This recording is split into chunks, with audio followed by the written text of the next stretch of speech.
Crappy afternoon, YouTube. First video ever. Nissan enthusiast. Did a crap load of work to this beautiful 240. Just bought this crappy 300Z for $750.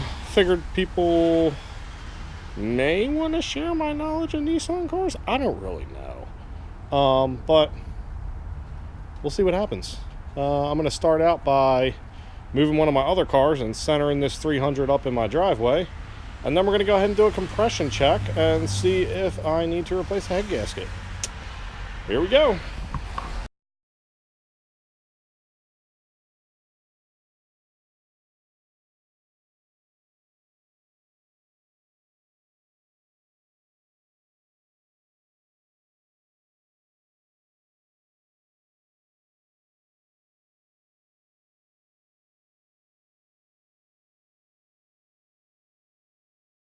So, I'll give you guys an idea of what we're dealing with here. So, bought this car yesterday for $750. It's not too bad for $750, 300Z.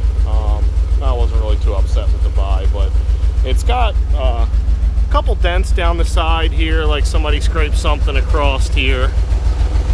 It's got two gray fenders, and currently the bumper is attached with zip ties. So we got a little bit of body work to do. As you can see, the fenders don't quite line up right. I don't know if that's might be hard to see. Let me get my flashlight out here. So you can see the fenders don't really line up quite right. Things just aren't quite right here in the front. You can see this thing's just not ideal. Same thing on this side. It's better, but again, not as good as I'd like it to be. You can see this thing's just kind of hanging off here. But this side's clean, no dents on this side. So, obviously probably had some front end damage at some point in time, but I haven't popped the bumper off yet. But as far as I can tell, there's no, the crush bar wasn't damaged. So I did just notice as I was turning it there, even with the motor running, I don't have power steering. So we'll have to figure out what's up with that. Something might be leaking or it's out of fluid or something like that. But here's what we're dealing with engine-wise.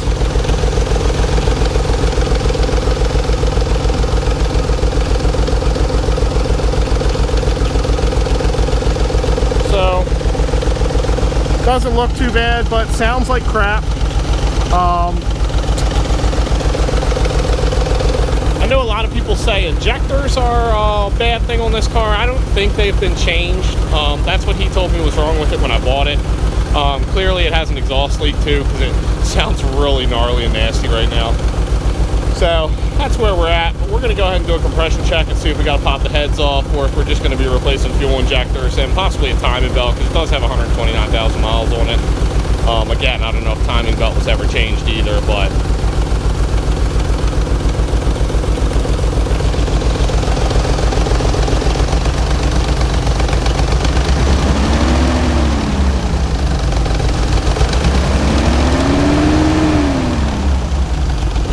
so you can see pretty nasty. But it does run, so we're off to a better start than most people. Here's the interior. So you can see panels are in pretty bad shape.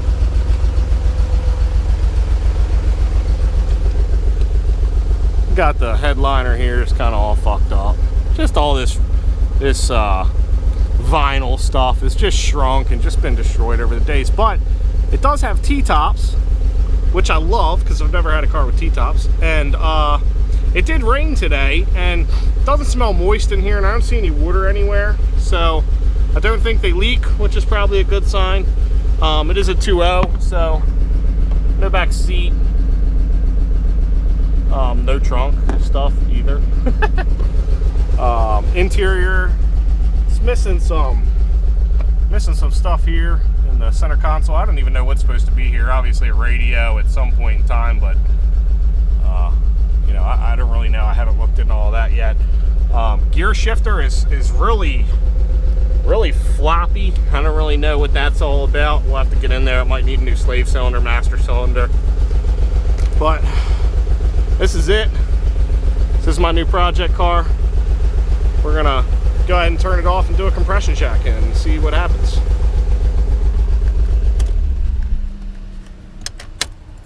Luckily, I know that button trick for the key from this bad boy. So, this is my other project car. This one's pretty much finished up, but this is my 240. I've had this for about 10 or 12 years now. Put a lot of work into it. Stuff's currently missing right now. I'm trying to get a well, let me get my phone. Let me get my phone so we have light. Because, you know, I live in Maryland, so, you know, it's like it's 4:47 right now and it's almost dark outside, so kind of shitty living here and trying to work on cars. And it's winter and it rained today, so all in all, bad day to start a first video, but what the hell. So here's my 240. Got my nice little custom crappy gauge pod here. A little bit of new stuff, some cheap seats. Nothing too crazy. Everything inside's pretty much stock. Boop. New seat. I'm in the process. I'm gonna get ready to get at least a 4-point cage in here so I can get my harnesses and my harness bar set up. Not too bad on the outside. It's really the rims. I got some lowering springs on it. Nothing too crazy. Obviously, you can see my turbo.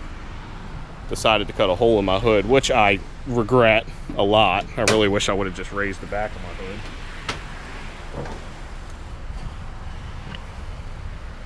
There's the 240. It's not too bad. Bottom end, top end were rebuilt about 50,000 miles ago before I got them. I only run 9 pounds of boost right now, but a couple upgrades I just did this summer. I got the 3-inch intercooler piping welded this time instead of having like 1,000 couplings. I did coil pack conversions on the front here with the LSQ coil packs. Custom wiring harness. You can see all that down there. It's completely made. There's no original engine wiring harness left anymore. Still got to reattach my Gretty there. Blow off valve. Aluminum radiator. Seems to work pretty good. New fuel lines. I did top feed fuel rail, and those are 630 Bosch injectors. So they worked out pretty good. Cheap eBay fuel pressure regulator, seems to work really good. I used to have an oil filter relocation kit, but I decided to just go with the squash plate this time. I also used to have my oil cooler under this wheel well, and didn't really like it, so I mounted it up here in between my intercooler and my radiator, which you can see my nice intercooler through my grill there. Love that. It's been beat up a little bit, not a big deal. Story for another time. And then the heart of my upgrade this season is this. Oh yeah. Looks like kind of a mess right now, but I put an AEM EMS4. I was running a Mega Squirt before, but didn't really like it. So put the AEM EMS4 in, wired all this up myself, tore all this other useless crap out of my track car, like the AC and the heat and all that good shit. So there we go. That's the 240.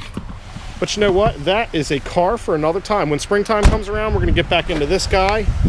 Maybe do some other minor upgrades, get it on the track, see how that goes. If you have any questions about the 240 or anything that I did, feel free to ask. Like I said, I've been working on this car for 12 years now, so I know just about every single thing there is to know about a 240. This, on the other hand, is fresh to me, so we'll probably be figuring most of that out together. All right, I'm gonna go ahead and set the camera up here and turn off the other car, or actually I'm probably gonna need it since the battery's dead.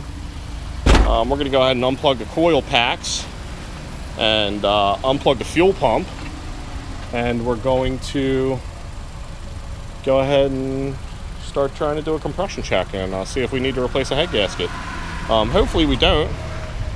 If we don't, we'll probably go ahead and rip the upper intake manifold off and replace the injectors, possibly do the timing belt, and then, you know, do a bunch of other just standard maintenance stuff. You know, I changed the oil, flush the radiator fluid, fix this ridiculously shredded fan shroud here. You know, basic tune-up stuff, and then fire it back up and see what happens, and hopefully it runs. Oh, which, by the way, there's no hood. I don't have a hood for this car, so anyone that happens to see this that might have a 300CX hood, feel free to contact me, and I will gladly purchase it from you.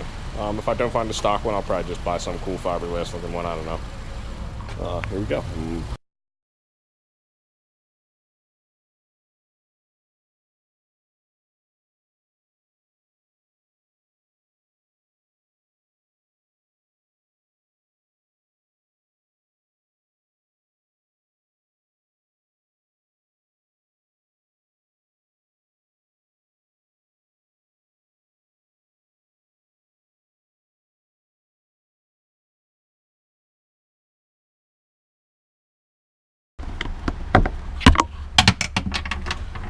So this is the easiest way that I know of to disengage the fuel pump right now.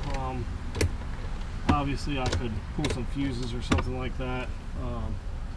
Probably take me longer than just figuring out how to get this off here, because I'm 99% sure there's an access under this carpet which will get me to the plug, and I can just unplug it.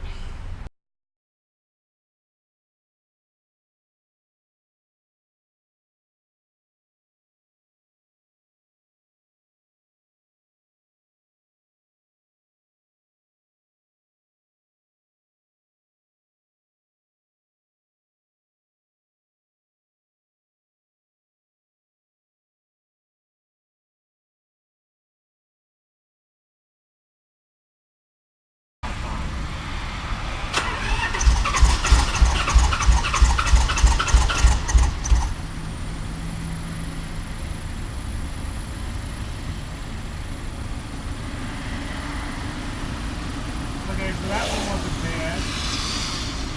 That one went to, in about 3 cranks, that one was up to 100 and looks like about 90, and it's holding.